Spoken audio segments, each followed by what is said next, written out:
Welcome to the Pindown, your Detroit Pistons podcast. I'm your host, Wes Davenport from Motor City Hoops and Detroit Bad Boys.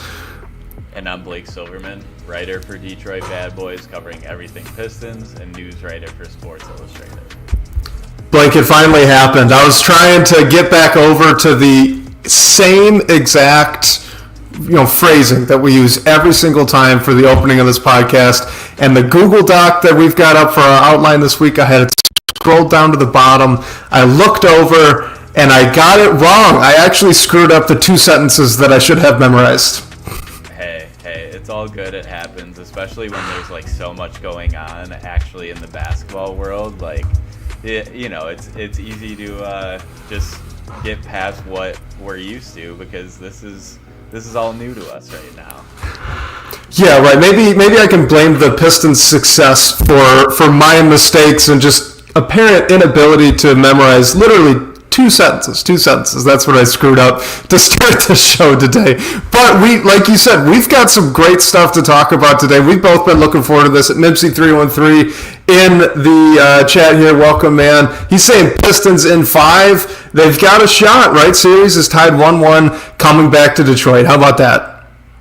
Crazy. I mean, it's funny because I think if you would have told us when we were recording last week before the series started that this series would be coming back to Detroit 1-1, you'd take it all day. And after, I'm kind of like, the Pistons should be up 2-0 right now. And that was a totally plausible outcome. It's also a plausible outcome that they could have been down 2-0. So you take what you can. But I think just the way this series has went, it's nice that it's kind of proved already, even though we're only through 2 games, that the Pistons belong here and they really have a shot to win this thing.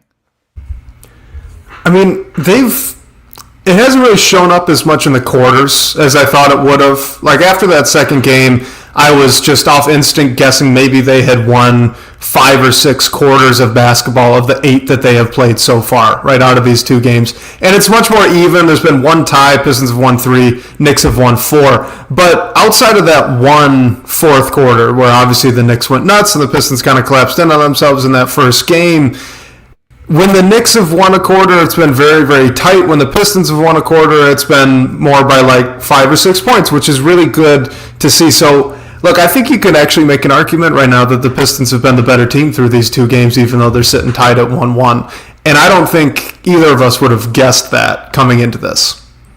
No, and I think even if you don't look at the scores for each quarter, I think you can argue that the Pistons have been the better team for 7 of 8 quarters throughout this series so far, which, I think the Pistons aren't a good matchup for the Knicks, so I'm not totally shocked it's played out this way so far, but also just all these potential concerns that we've talked about that the Knicks are having, it wasn't really just discussion, and Cade Cunningham, the Knicks were able to keep him under control a bit in game 1, but he didn't really let that, he didn't sulk in that or anything. He comes right out in game 2, has a great game, helps the Pistons win their first playoff game in, over 17 years.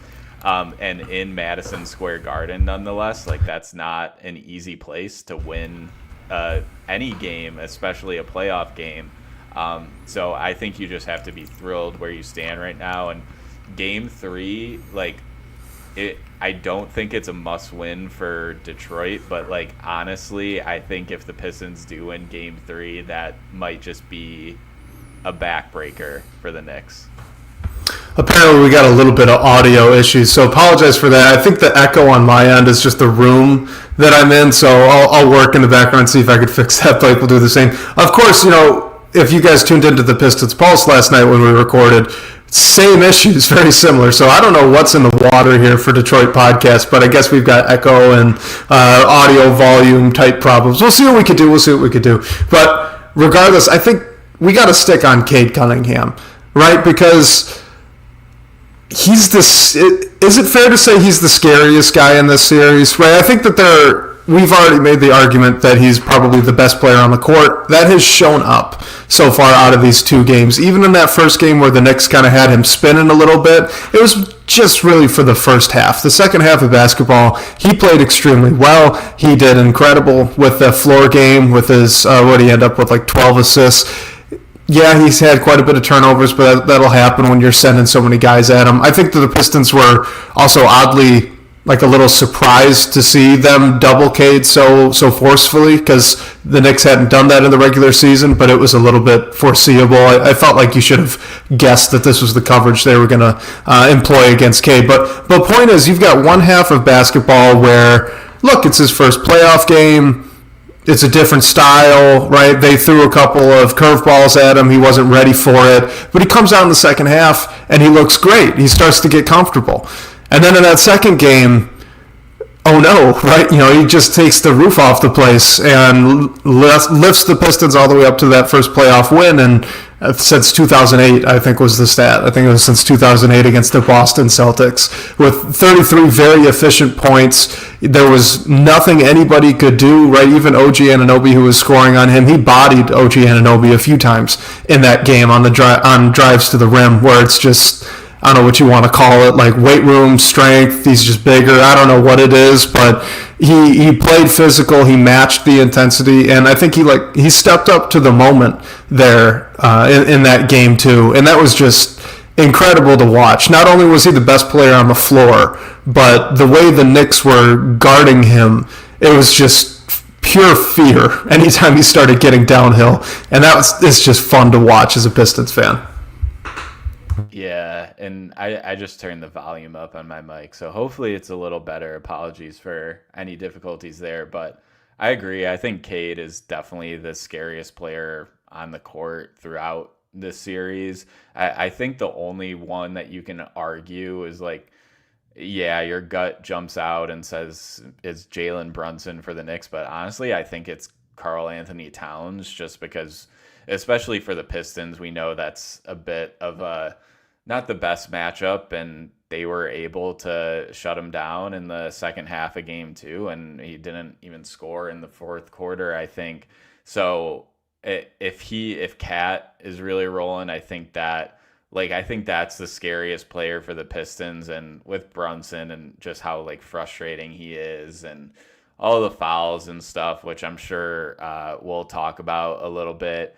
But it's Cade. Like, Cade's the guy who you can't, even if you're limiting him as a scorer, like the Knicks did in game 1, like you mentioned, he had those 12 assists, and he's always a threat to go off for 30 points and more than that in any given night, which Jalen Brunson can do the same thing. But I think there's less of a way to shut down Cade Cunningham. Like, you can certainly shut down different aspects of his game, but I still think he's going to be able to create offense. Whereas I think if Brunson isn't scoring, he's not getting to the line and stuff, it's just pure frustration almost, and you can limit it a little bit more. And with Cade, to a degree, I just think it's unstoppable.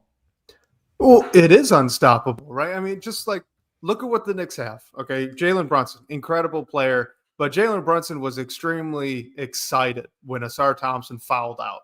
Why? Because Asar Thompson was making his life a just living hell when he was out there. I know Asar fouled him, and we can get into the foul baiting stuff too if we really want to later on. Like, fine, that's part of the discussion, I guess, but Brunson was excited to get Asar Thompson out of the game, because you know what? Asar Thompson is a pretty good player to put against a smaller physical guard like Jalen Brunson. He can match him on speed. He can match him on quickness. He can match him on strength. And then he's got the length to play off and cover a lot of ground, not to mention the incredible vertical athlete that he is. So if Brunson tries to do the bump and fade away, Asar Thompson can still contest it. So the Pistons have an answer. They have an answer for Jalen Brunson. You look at Karl Anthony Towns, right? Pistons have two answers for Karl Anthony Towns. It's not just the Pistons. A lot of teams have been guarding Cat with smaller wings and forwards for the majority of this season. We had Andrew Claudio on the Pistons Pulse the other night. He was mentioning the exact same thing. I think Fred Katz brought it up in a recent article that he had just put out for The Athletic, if I remember correctly. But this is something that teams have been doing against the Knicks for a while now. It's working very well with Tobias Harris, but the Pistons even have another quiver in their cap because they've got Isaiah Stewart, who we know is great against Karl Anthony Towns, right? He can match him physically. He's quick enough to stop the drive. He's long enough to prevent the jump shot. Like, Isaiah Stewart's as good of a cat defender as Tobias Harris or any other smaller guard, or not guard, but forward has been this season for against the Knicks, I should say. The Knicks don't have that with Cade. They just don't. Even OG Anunoby, he's done it. I was so impressed with OG Anunoby in game 1. He was almost as good in game 2, but Cade just kind of figured it out.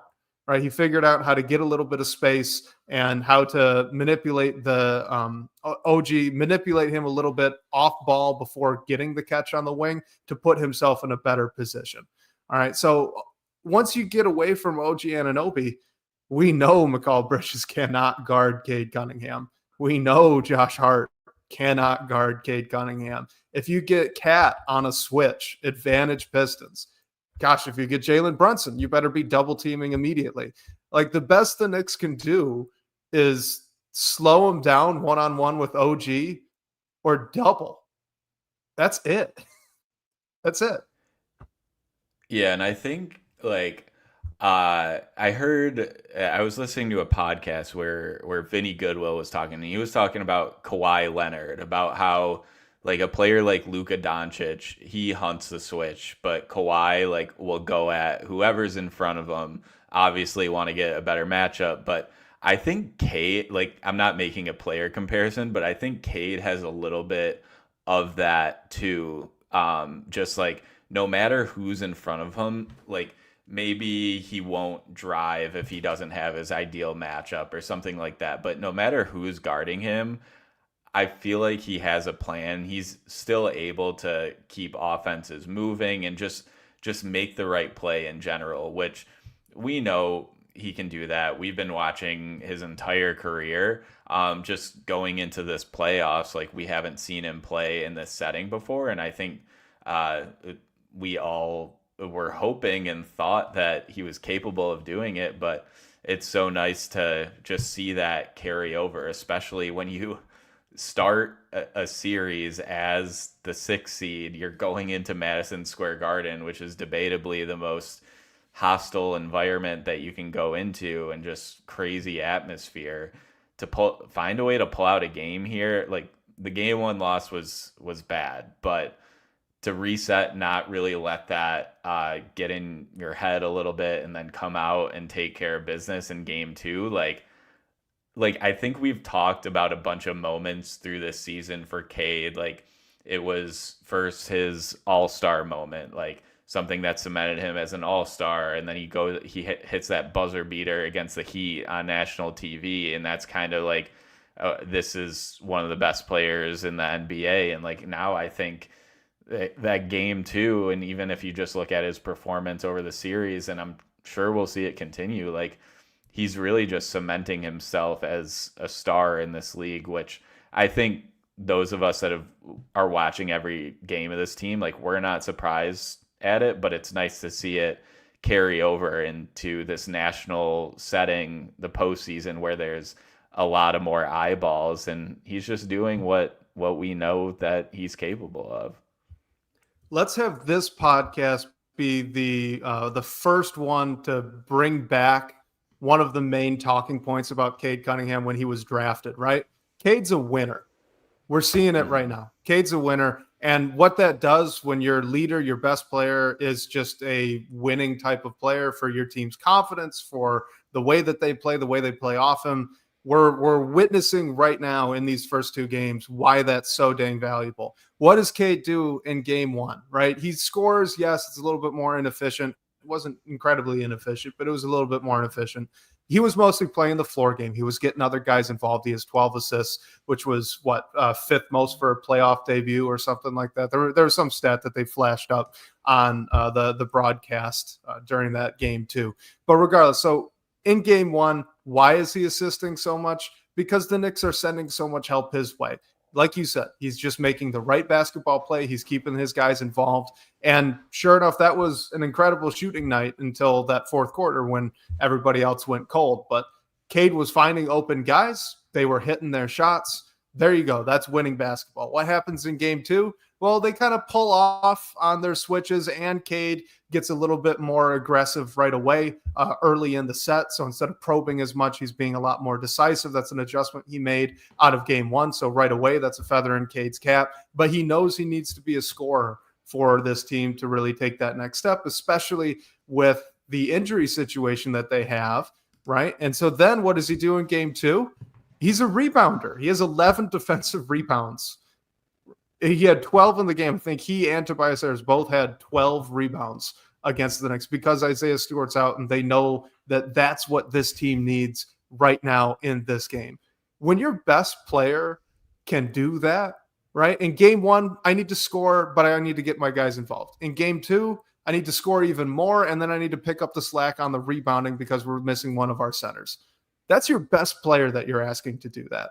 There are not a lot of guys in the league that you can ask that of, to like switch so much in that small span. You would probably rather have, like, let's say if it's maybe with Luka, you don't necessarily want him going out and getting all those rebounds. You really just want to focus on scoring and assisting on almost every night, right? Jalen Brunson's that kind of way, right? You don't really want him to be on the board so much. You'd rather him be that first outlet pass. So let everyone else, let the bigs go get the boards, and we'll play on from there.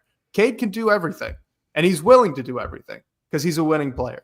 So let's bring that narrative back. That's what I've learned out of this first two games.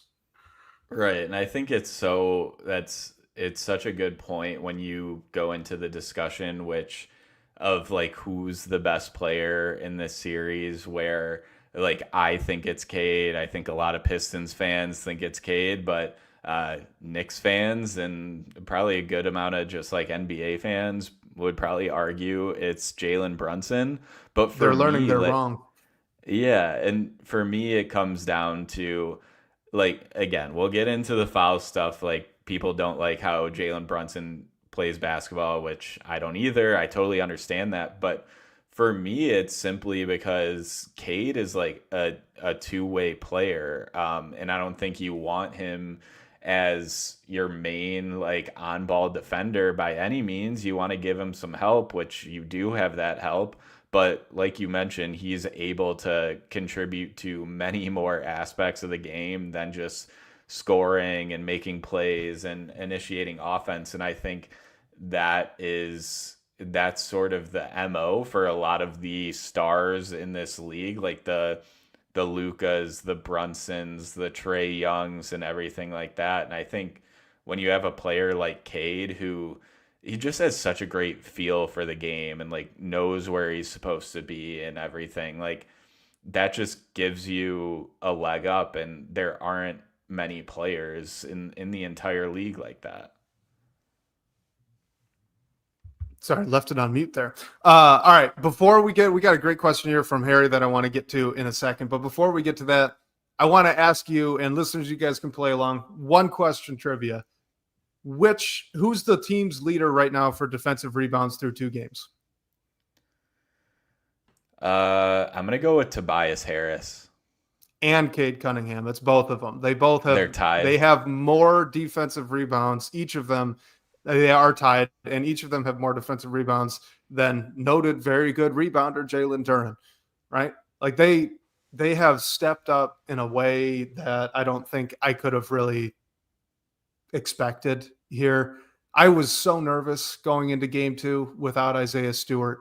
I'm still truthfully a little bit nervous going into game three, knowing that he's still questionable, still day to day. But if you're going to get this type of effort from Cade and Tobias Harris, both of them playing about 40 minutes, Jalen Duren himself, he recovered well in game two. He adjusted well in game two, right? He had 13 and 12. He was efficient from the floor. He actually had a few blocks that I thought were very impressive.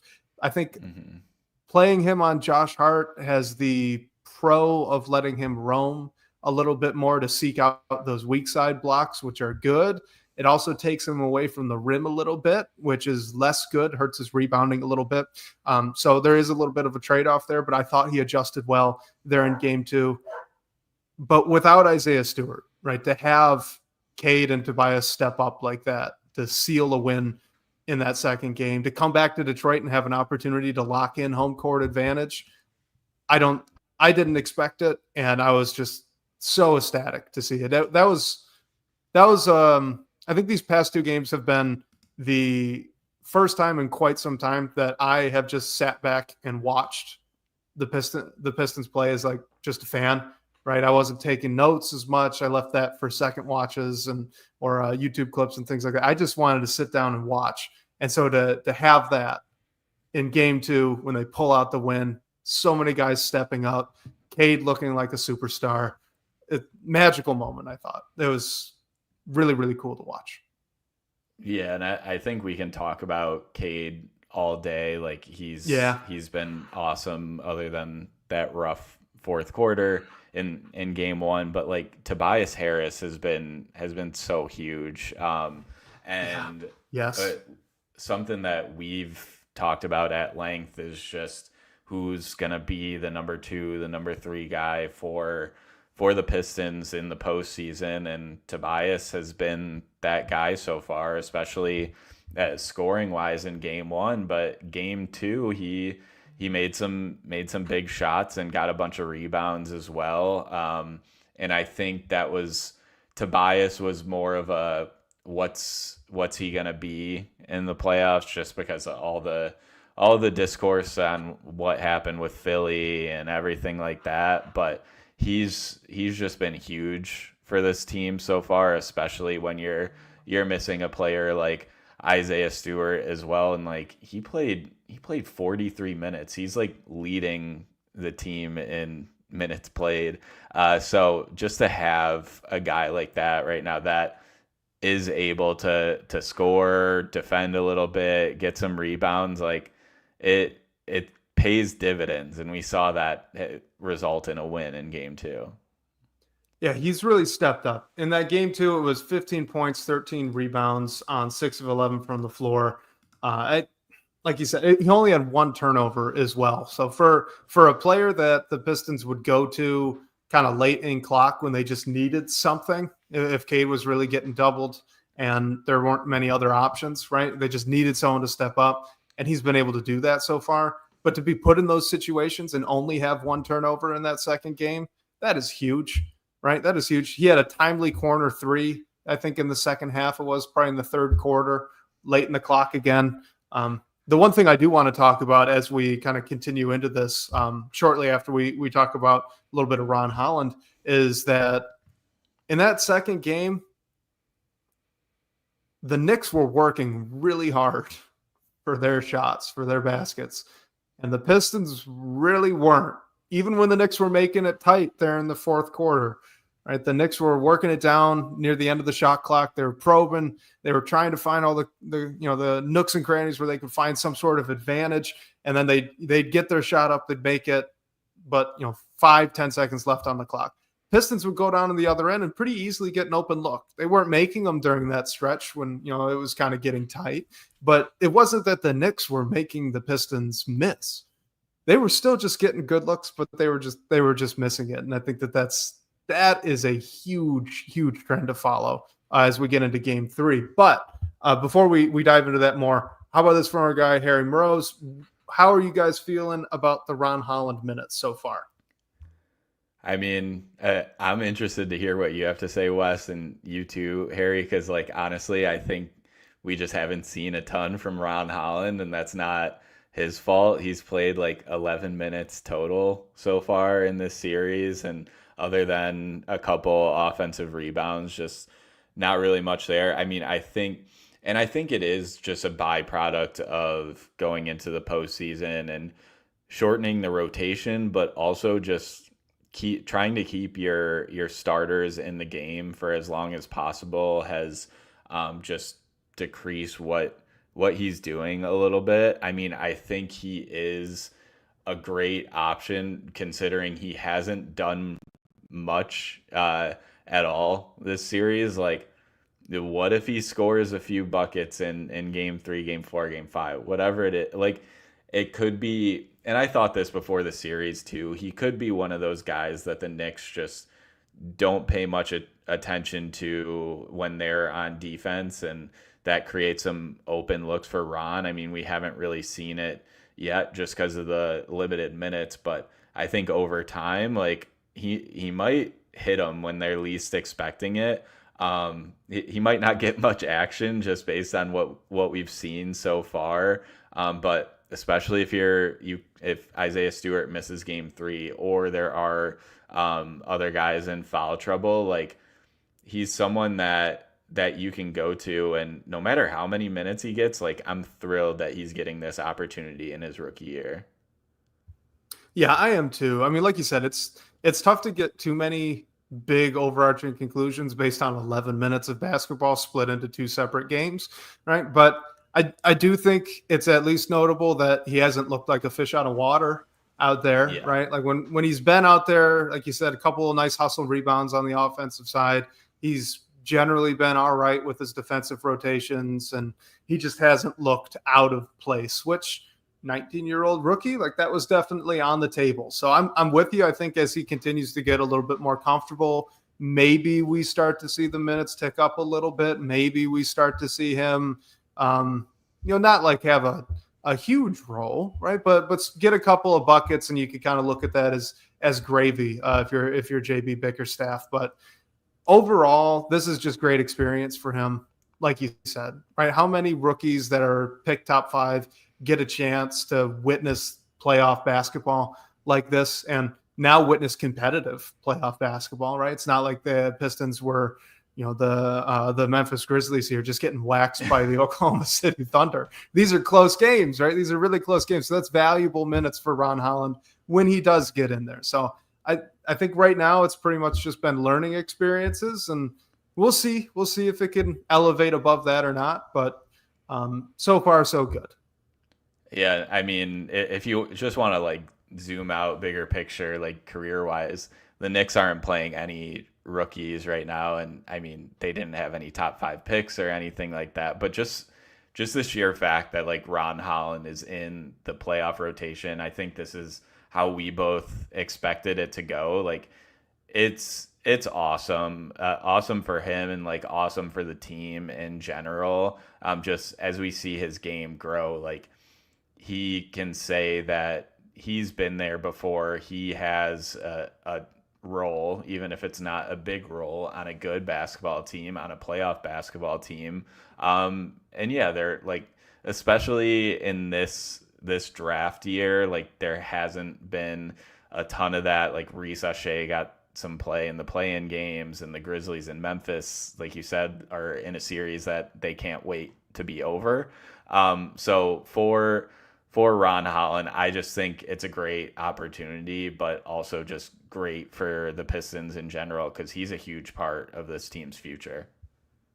Absolutely. So let's do this here before we get into another question.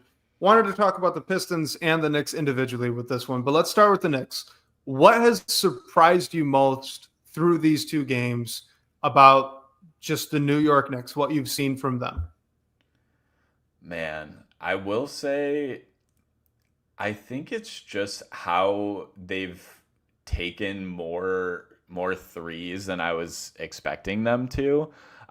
Sometimes those shots dropped, sometimes they didn't, but even when they are getting those looks, I think the Pistons are making them fight for them. And, like, Michael Bridges got a great look to tie the game in game 2, and he didn't hit it. I saw after the game, he said it felt good out of his hands, and it just didn't drop. But I think I was expecting a bit more, like, less of a perimeter game from them, and, like, we're not seeing the Pistons, them kill the Pistons on the perimeter, and, like, Cam Payne went off a bit in game 1, so what are you going to do in those times? But I think overall, I was expecting them to take less threes than they are, which might not be a great sign for the Pistons. But with some of the shooters that they have and how they've been going, like unless someone catches fire for three, I think that might be what the Pistons are like want. Yeah, I mean, it might be, right? In game two, so in game two, the Knicks actually shot and made more threes than the Pistons did. All right. And kind of coming into the series, that was supposed to be the weakness for the Knicks, right? They were supposed to be a really efficient offense that just didn't take a lot of threes. So because they didn't take a lot of threes, if you were a team that does take a lot of threes and does make a lot of threes, then you can stick around a little bit longer than you reasonably should have against a team this talented. But that's not how it played out there in game two. Not at all, right? And the Pistons, it's actually reversed because the Pistons shot better from three in game one when they lost. Now, they obviously controlled that game for the second and third quarter. You know, first quarter was tied. They probably, you can make a good argument they should have won that game if it all doesn't kind of collapse in on themselves with that being their first playoff game and that inexperience coming back to bite them. But regardless of that, right, if you're just looking at the 3-point side of things, this is not how you would have expected the series to go so far, right? In each game, the team that shot worse from three won. And I think that actually transitions pretty well into what surprised me the most about the Knicks. And I guess by proxy, the Pistons a little bit as well. But I didn't expect the Knicks to get dragged down into the mud like this. I mean, in game two, they scored 94 points. And they shot reasonably well from three. It just looked so difficult for them. And I don't know how else to describe it other than that. But you've got a team with Jalen Brunson, who actually has scored the most points in the NBA playoffs so far for teams that have played 2 games, right? He's going off. He's having 2 very good games. You got Karl Anthony Towns, who's that stretch big that has given the Pistons a lot of trouble in the past, but he's not shooting as much. And he's trying to go in the post a little bit more often. You're getting Josh Hart playing 40 minutes. It's just, there's some weirdness there that I don't understand exactly. Forcing it out of the Knicks, or if the Knicks are just, I don't know, stuck in neutral or something. But their offense hasn't made a lot of sense to me so far in these 2 games. I don't get how the Pistons have been able to just bump them and have that be enough to have, a 94-point output in game 2. Yeah, especially when you just pair it with the fact, like what we talked about previewing this series, how they're not, I wouldn't say they're even a good defensive team. Like, I don't know if I would even give them that credit. So, I think all like the problems and how the Pistons potentially match up well with the Knicks that we talked about when previewing this have really like, they've appeared, but they've also sort of been heightened a bit. Like it's almost just like this Knicks team really doesn't make a ton of sense. And like, it's interesting because I think the roster does on paper. So like, I don't know if it's Tom Thibodeau, how he's using it, like if he's just not the right coach for this team. I don't know, but it seems like all of their flaws are just like showing themselves and then some in this playoff set. And it might just be because of who the Pistons are, and the Pistons know that, and they're gonna try to exploit that. But yeah, if the Pistons do pull out this series, like I think it's gonna be a really turbulent time in New York. As it should be. I mean, maybe the way to put this is that for some reason, I don't know what it is, but for some reason that the Pistons play, up to the line, so to speak, with officiating, right? The Pistons all season, and this is part of why we love watching them, but they toe the line of what's allowed and what's not when it comes to bumping guys off ball, setting screens, all that stuff. They just play a physical brand of basketball. And for whatever reason, it seems like that specific trait of this Pistons team just pushes the New York Knicks into their worst instincts, right? Like Karl Anthony Towns not shooting enough. The Knicks going so often to a Jalen Brunson, Josh Hart pick and roll in the fourth quarter instead of using Karl Anthony Towns in that way. right? Basically asking Mikal Bridges to just be a 3-point shooter when we all know he's obviously a lot more than that, but you want him to space so that Jalen Brunson has more room to get into the paint. And then now, because the Pistons are playing so physically, Jalen Brunson thinks he can hunt for more fouls than he usually does, right? I mean, this has been exaggerated so far compared to what he's done in the regular season. He's always been a little bit more of a, trying to draw fouls type of player, but it's not been this bad. This is new, right? This is new. So it's almost like every bad instinct that the Knicks team has that you would want, if you were a Knicks fan, them to turn away from. For some reason, the Pistons push and shove a little bit, and the Knicks fall right to it. And it's a good sign for Detroit. I think it's a terrible sign for the Knicks. Yeah, I think Coffee Dark puts it good here in the YouTube comments. The Knicks have better players, and the Pistons have the better team. Like, I think just how this Pistons team meshes off each other is pretty incredible, which is special when you just think the core is the same from last year, but you bring in these veterans who are all playing their role and playing it very well, and then it seems like this locker room is just incredible, like one of the best in the league. Like, I think you could take this statement that the Pistons have the better team if you're like putting talent aside, and I think it would go up against a lot of teams in this league. It's not perfect by any means, but overall, I just think when you are all in sync, especially in this, like, these playoff games, it just goes a long way. And talent probably wins out a lot of the time just because of scoring and whatever you're able to do. But I don't think that there's any debate that this Pistons team is just incredibly, like, put together, and they're all like buy in, all the stuff that you can't quantify. Like, they have it and then some. So let's flip this on its head. All right. We just talked about what's been most surprising from the Knicks side of things. What about Detroit? What about the Pistons? What has surprised you most about the Detroit Pistons through these two games? So I hope this isn't too general, but like, if before we went into the series, if you would have told me that the Pistons would have won a basketball game when they shoot 22% from three, Tobias Harris goes 1 for 4, Cade Cunningham goes 1 for 4, Tim Hardaway Jr. 0 for 6, Malik Beasley 1 for 8. They won that basketball game, and they did it without Isaiah Stewart. Like, I would have said that you're crazy. You can even if you're just looking at the box scores without the score of the game, and you had to pick which game the Pistons won, you would have picked game 1.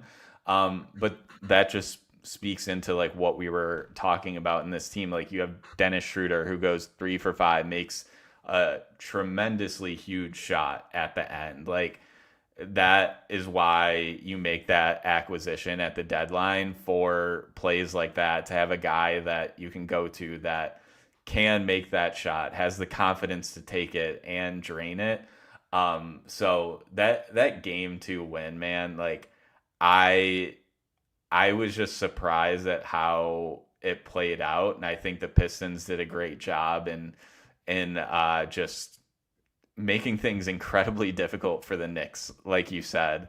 But then you pair that with, they did not have a good night by any means shooting the three. The Knicks beat them in that perspective. Like, I would assume that you'd need Malik Beasley to make at least like 3 threes, no matter how many he takes in every playoff game, to even come close to sniffing a win.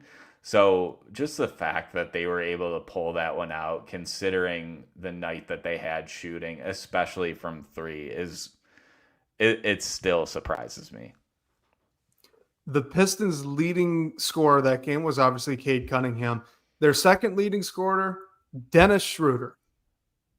You could file that as well, right, on the list of, if you tell me before the game starts that X, Y, and Z happens, and I'd be like, there's no way they win. If you say, Cade's going to go off, but the second leading scorer is Dennis Schroeder, I'm going, oh, man, oh, well. Tim Hardaway Jr. had 0 points. Zero. He had 0. Asar Thompson fouls out in only 21 minutes of basketball. Like, how did they win that game? How did they win that game, Blake? I do not get it, and I love it. Yeah, it's because Cade is incredible, and then you have a guy like Dennis Schroeder who is able to make shots at the right time, and Tobias Harris was also huge. And then on the defensive end, like, you made things incredibly difficult for the Knicks. They only scored 94 points, and they did everything they could to get each of those 94 points, which is a formula for a win. Like, it wasn't pretty by any means, but good teams and teams that make runs in the playoffs, like, they're able to find ways to win games like that. And honestly, I didn't think the Pistons were to that point yet, just because they haven't been there. But they just showed us that they're able to do it. So I think any game, no matter who they're playing, no matter how the game is being mucked up or who's on and who's not, like, there's a path for them to pull out a win.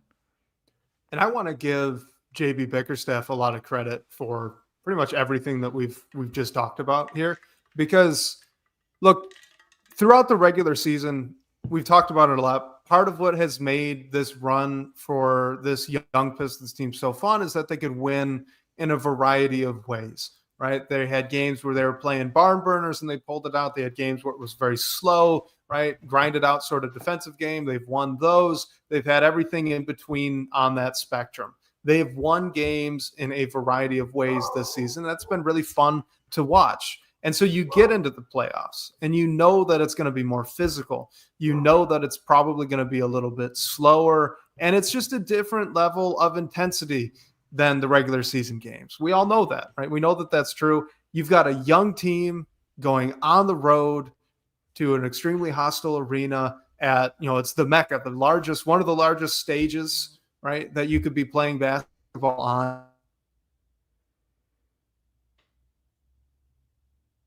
I think that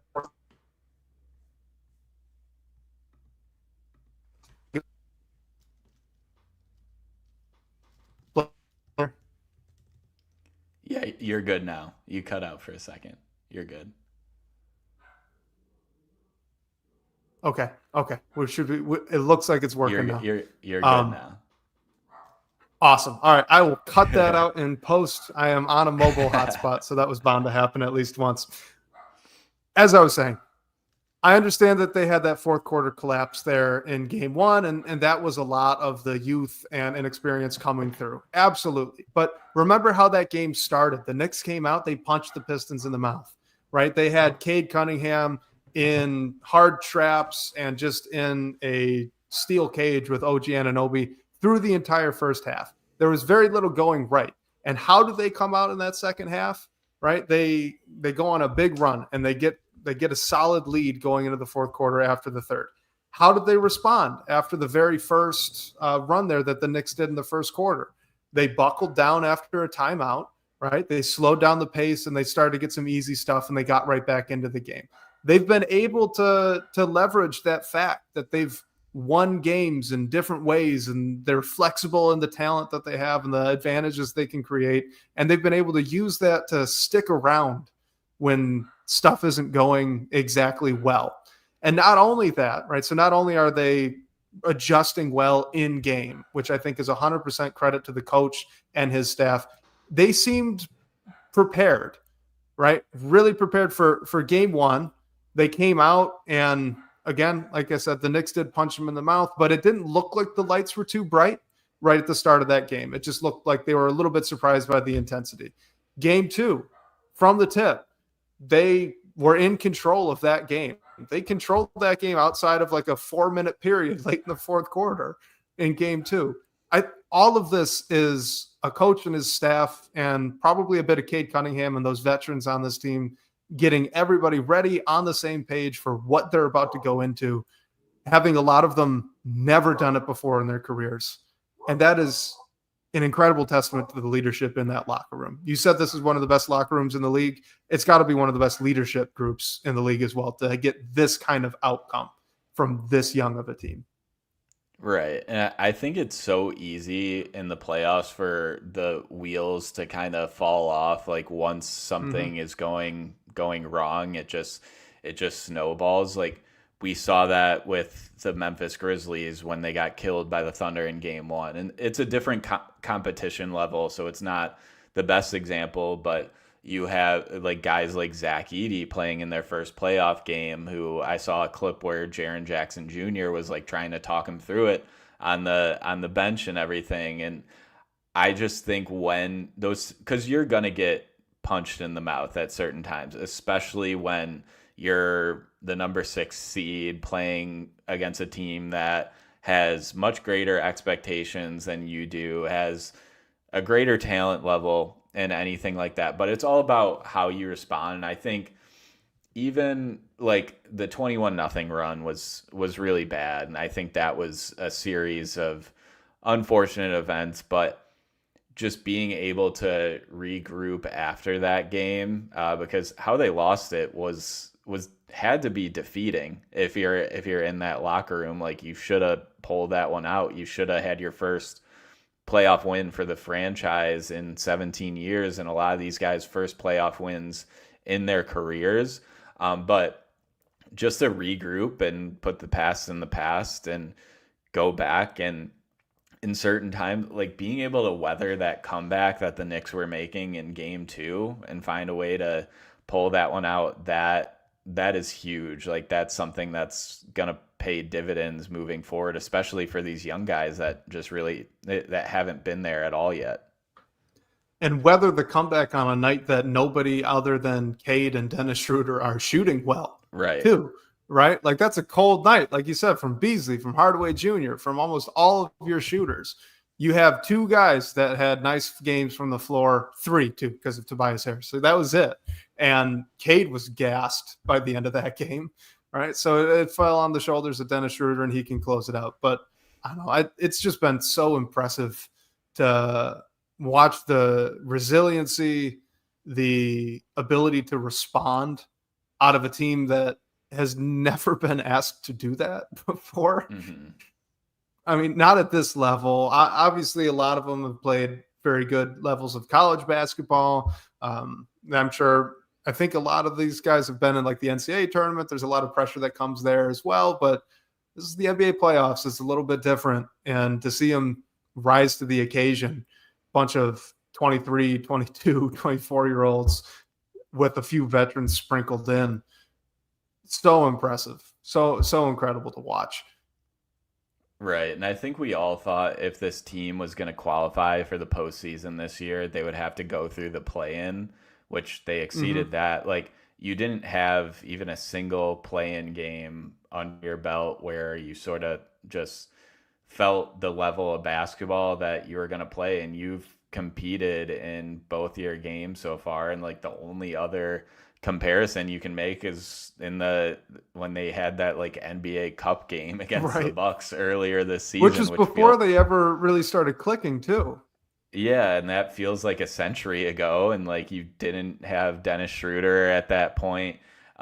So yeah, just the way that like the preparation and everything. Like I think I'm not surprised that that's how they came out, but it's certainly impressive, and I think it's a tip of the cap to JB Bickerstaff and the leaders amongst like the players as well. Let's close on looking forward here. We do have a question from Coffee. I want to give it a shout out, but I don't really want to talk too much about the Jalen Brunson foul stuff because it is what it is, and you just got to deal with it. He says, is Jalen Brunson auditioning for a stuntman role in a Jackie Chan movie, which is a great pun. So I wanted to give the shout out. But can I also, if you have thoughts, by all means. I mean, we don't have to harp on it because I think we all know how Jalen Brunson plays, and it's not exciting for anyone to watch basketball. But for Tom Thibodeau to say after the game that like if Cade Cunningham is getting to the line at like absorbing contact on line drives than Jalen Brunson too. When like Cade ended with 12 free throw attempts that game, Brunson ended with 11. I know the first half discrepancy was like greatly in the Pistons' favor, but like when you zoom out, as a team, it was fairly even, a little bit advantage Pistons. But then when you compare those two play, I just thought that was kind of ridiculous. But other than that, like I do think it's awesome. Like a part of being a part of the playoffs is like just your team has 2 to 3 hours, however long the game lasts, where you're like have the attention of every basketball fan. And when it's a game like in Madison Square Garden, you have Jalen Brunson and Karl Anthony Towns against Cade Cunningham, and the Brunson foul baiting stuff is like the top of the discourse for like everyone across the basketball community, like on social media. I just think it's pretty cool. Like one, just being that like center of the talking point in the basketball world, and then also just people giving Cade Cunningham credit for being like an ethical hooper, as the kids say, is pretty cool too.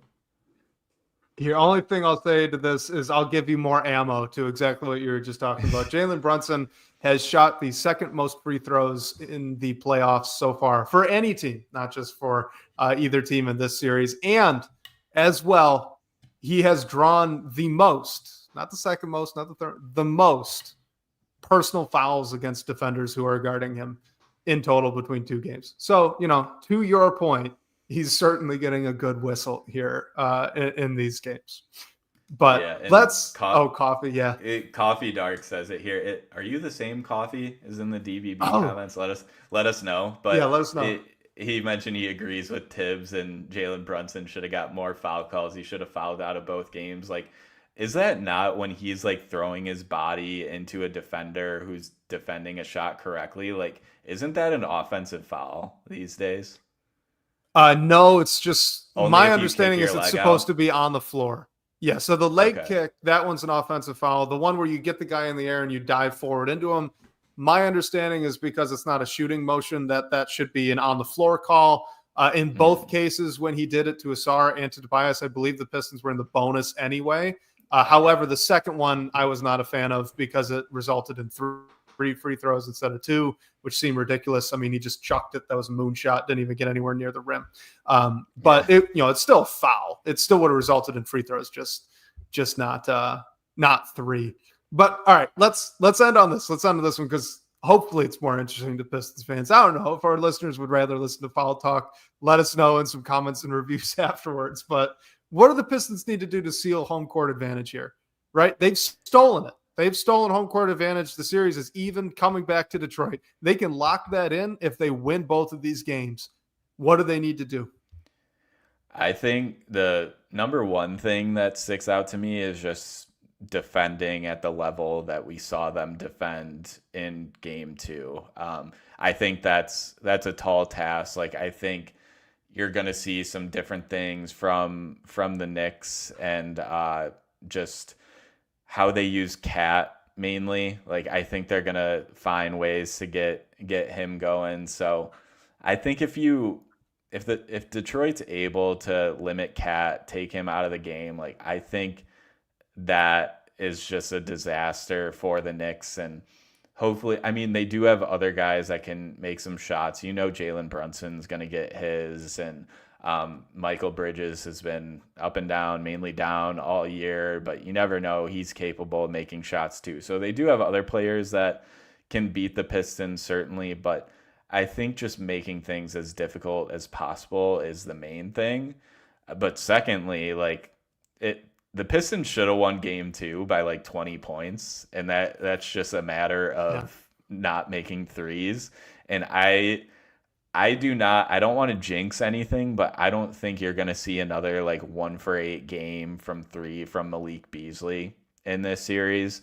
So if he's able to do what he normally does, like Tim Hardaway Jr. is able to make some shots, Tobias Harris still just continues what he's doing, like that will go a long way. because even though the Pistons pulled out that win in game 2, they had to fight for it. They could never really pull away when the Knicks were sort of down and out a bit, which I think the Pistons could win these games by more than they are. Like, gotta find a way to get the wins, but if you're knocking down your shots at a better rate than they did in game 2, like, it just turns into a math game, because we know even though the Knicks have shot more threes this series than we were expecting, the Pistons are a better 3-point shooting team than them, and I think they can kind of just play New York out of it if everything goes to plan. I agree. Yeah, I mean, in short, it's just a keep doing what you've been doing sort of deal, right? I mean, if the Pistons can keep dragging the Knicks down into the mud, keep shooting, like you said, have a little bit more consistency there with the 3-point shooters, that would be helpful. If Malik is making more, Tim Hardaway Jr. is making more, you expect that those guys pick it up, especially in these 2 games at home. So I think for me, the most important thing is keep the Knicks right around or under 110 points, because I am not scared by the Knicks defense. Mm-hmm. In either of these games, I don't think we've learned that we need to be fearful of the New York Knicks defense, even if they start leaning into the 2 big lineups. You and I have talked plenty about how that kind of makes life easier for the Pistons on the defensive end and is kind of a wash on the offensive side of the ball going against that Knicks defense. So, look, Tom Thibodeau is historically a very stubborn head coach. I would not anticipate much change over the rest of this series, be that, 3, 4, 5 games, however many more that we get, right? I would not anticipate all that much change. But the fact that it seems like online, a lot of Knicks fans are thinking, well, we should just try to do what the Timberwolves did and have Robinson play next to Cat, just like the Wolves had Gobert next to Cat. And, okay, go for it. If that's your solution, I am A-okay with it as a Pistons fan. So I think if you can keep them around that 110 points and you've got no worries about the Knicks really being able to stop you as a team that averaged around 112 to 115 this year offensively, sweet. I think that's the key. So I do want to rely on the offense. I worry about the barn burner. I think if you get into a barn burner with the Knicks, they can outrun you. But if you can keep them slow and keep this like an average scoring game, Pistons are going to have a great shot in both of these. What do you think the series goes back to New York as? Like, do you think that is the most likely outcome, that the Pistons win 3 and 4, or what are you thinking? Talk to me after game 3. Is that fair to say? Can I dodge it in that way? Look, I think if the Pistons win game 3, I would bet good money that they're going to win game 4 as well. I think if the Knicks can steal game 3 and this kind of pinballs back and forth a little bit, which I honestly don't know which is more likely at this point. It seems like, well, we said it before the series started, right? That the Knicks just kind of felt like a team where if you hit them the right way or if you give them a little bit of adversity, they might just kind of crumble. And game 3 is going to be the indicator, right? The Pistons should have won game 1. It took an uncharacteristic fourth quarter from this Knicks team to win game 1. The Pistons did win game 2, right? And the Knicks were in molasses the entire game, even though they were seeking out fouls and they fouled out Asar Thompson and you did have Mitchell Robinson play close to 20 minutes, like all of that. Even so, they still lost game 2. If they go into game 3 and they don't have an answer, I think that might just be it. So could be seeing the series here, I guess, but I'm not gonna bet either way yet. Yeah, for sure. It's just hard when like the Pistons have the momentum right now and everything is like they're going back to home court, but momentum can shift on a dime. And it's not just that they've got the momentum now, though, right? Like even after that fourth quarter, it kind of felt like going into game 2, we were all as fans, we were worried about Isaiah Stewart, and justifiably, right? It ended up not mattering, but justifiably so. He's a great defender, great key role player for the Pistons.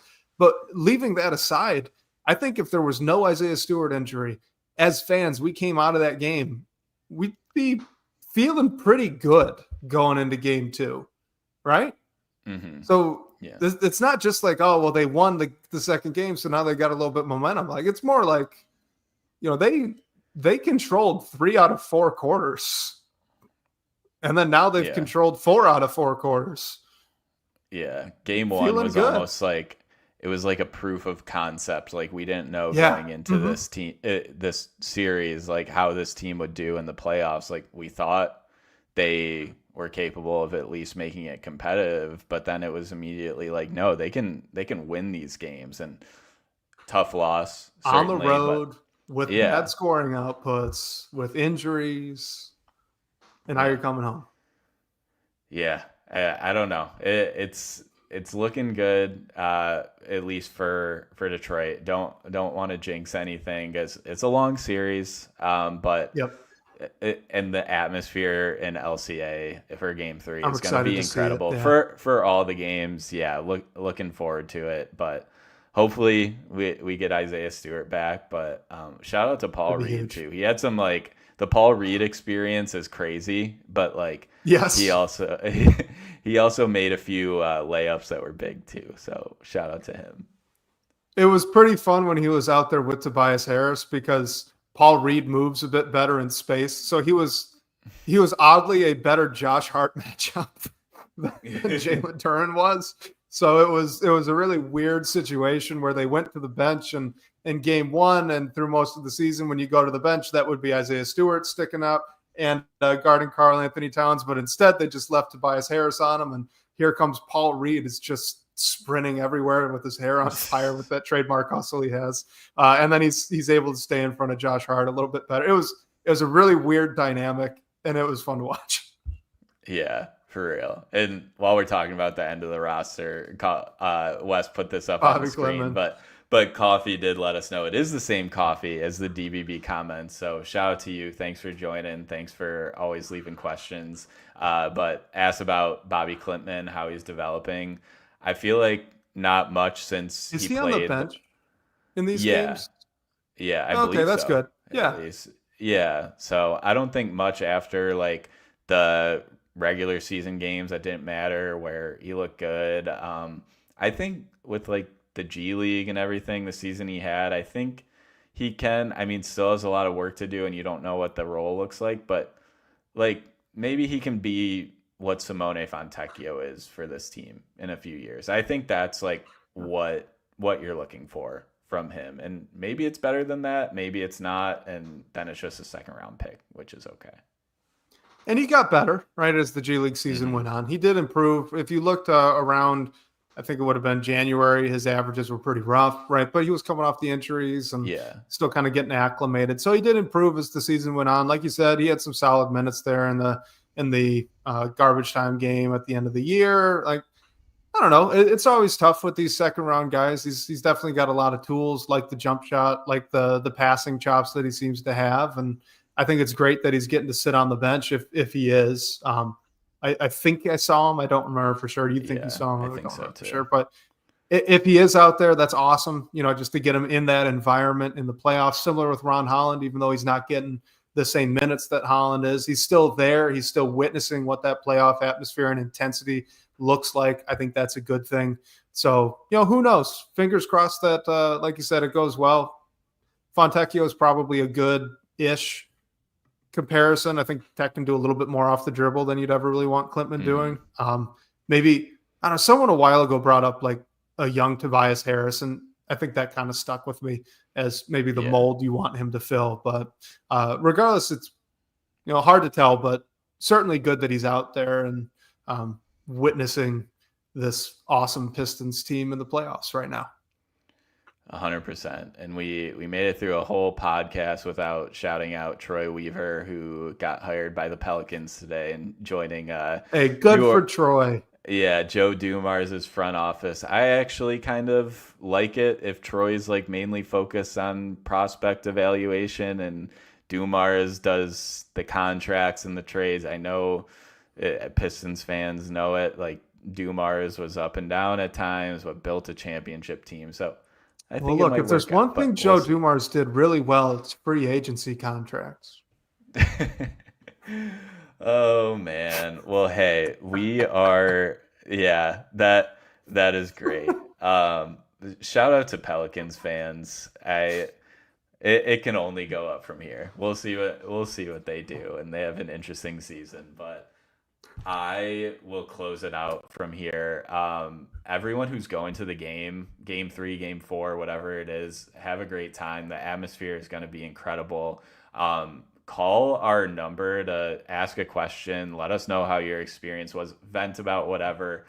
We'll listen to it. Gives us stuff to talk about on the podcast. So the number for that is 313-355-2717. And special thanks to our guy Sean Corp, the managing editor of Detroit Bad Boys, for supporting the show. And shout out to you guys for the great questions, comments, and all the talking points tonight. We'll catch you next week, whether on your commute or live with us on YouTube. We can't wait to talk more Detroit basketball with you all.